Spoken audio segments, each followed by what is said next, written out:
Artist and entrepreneur Luana Rubin went to the Tokyo Quilt Show, and you are here to report back about what you found out. Yes, and it's very exciting. It's such a huge show. It's pretty mind-boggling. I can imagine. Yeah, so there are 250,000 people who come to the show in a week. Gosh. About 35,000 people come to the baseball stadium where the show is held every day. Wow. So what's the biggest trend that you noticed there? Well, I've been going to the Tokyo Quilt Festival for many years now, I think 8 or 10 years. Oh. And, you know, the thing that we really love about Japanese quilts when we see them here in the U.S. is the handwork, right? Right, they're known for that amazingly intricate handwork. Right, and all the tiny details and the perfect hand stitching. And so now they're discovering, they're really opening up to machine quilting. Oh. And that is really what struck me this time, is that there's a level of mastery now, and there's an exponential uptick in the quantity and quality of machine quilting. We're still seeing the handwork and the intricate work, but now we're really starting to see the Japanese really expressing their own version of the machine quilting. Now what about, is modern quilting starting to come into that show? Yes, and it's interesting because it's kind of an echo effect. I think the modern quilters were influenced by the Japanese, and now the Japanese are being influenced by that mid-century modern design aesthetic of more of a pure, simple design, which really is Japanese anyway, right? Right, that's true. But now it's becoming more geometric, and we're seeing more of the machine quilting in it. And so I see them playing around with stipple quilting and pebble quilting, but also a lot of ruler work.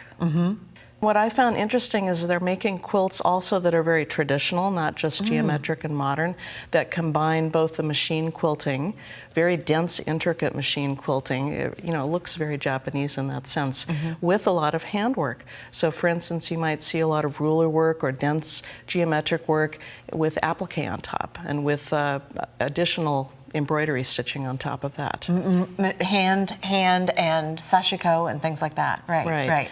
And so they're not bound by anybody saying, these are the rules, you can only combine these things together. They're really exploring, and that's what's so exciting to me. And I know that they have always done a lot of repurposing of materials using kimonos, things. Are you still seeing that? Absolutely, yes. And it's interesting to see that now being machine stitched.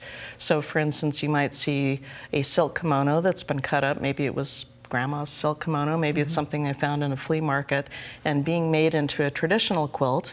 There was one with a very large goldfish and cat, for instance, but it was machine quilted, and before this year, I don't think I ever would have seen anything like that. Right.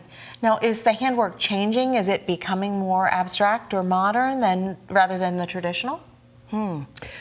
I would say that it's expanding. They're exploring other aspects. So for instance, there was a contemporary version of a Bordeaux quilt that had a very contemporary stitching. Explain what Bordeaux. So Bordeaux quilt is a traditional quilt that's made of scraps made of indigo fabrics. Okay. And it used to be a peasant quilt, something stuffed with flax and with all would those keep you beautiful warm. layers of textiles. Right, and they love the old and the worn out. And so it's that aesthetic, but then it had additional, instead of just sashiko, perfect little designs on it, it had very random and sort of abstract kanji characters that were stitched onto it with contrasting threads. Now, a lot of the quilters in the United States are using raw edge applique. Have you seen that influence? Well, That is coming on now too, and that's something that you definitely would not have seen before. I almost felt like there must be a rule against it in the Japanese quilting rule book, but I'm seeing more handbags, more quilts, more abstract, kind of Gee's Bend type quilts that are then maybe hand appliqued or hand stitched or with extra embellishments on top in a very abstract way, a very rough way. Right. Now, I know there were always special exhibits. There was a Little Women exhibit? Oh, yes, that was very popular. So the Louisa May Alcott book, and of course the Four Sisters. What I found very interesting about that exhibit, which was just mobbed during the show, I would go in before the show to take photos, was they made portraits of the sisters. They were machine quilted. They were applique quilts with lots of machine quilting. That again just struck me as so different. My favorite one was a contemporary version of the Four Sisters, and the characters were anime characters. and they were dressed. One of them was like you would see in Harajuku, with the little girl outfits and so on, cosplay type outfit.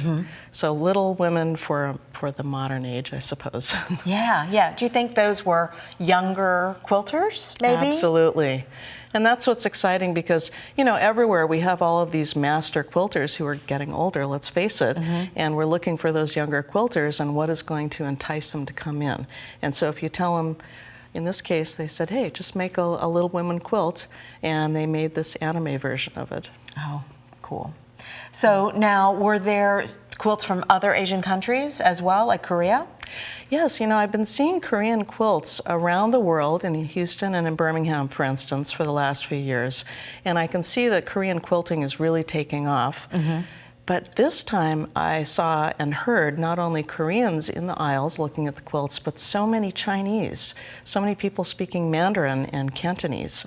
So that tells me that the Chinese are now starting to quilt, and they're really interested in seeing what's up at the Japanese Quilt Festival. Did you see any quilts that were, like we see a lot on global awareness or environmental issues?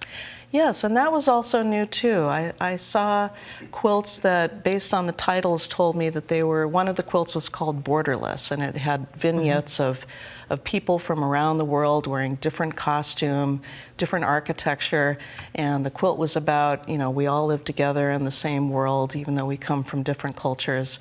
And then there was another one that really struck me that was more anime characters, but again, anime characters around the picture of the globe, and they were wearing different clothes. It was obvious it was about people of different cultures. We all live on the earth.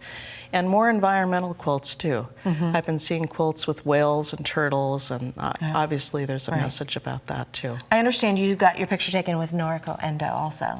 I did, and actually everybody wanted to have their picture taken with her because she was wearing this beautiful vest that took her a year to make. Oh, wow. So there was a special exhibition too.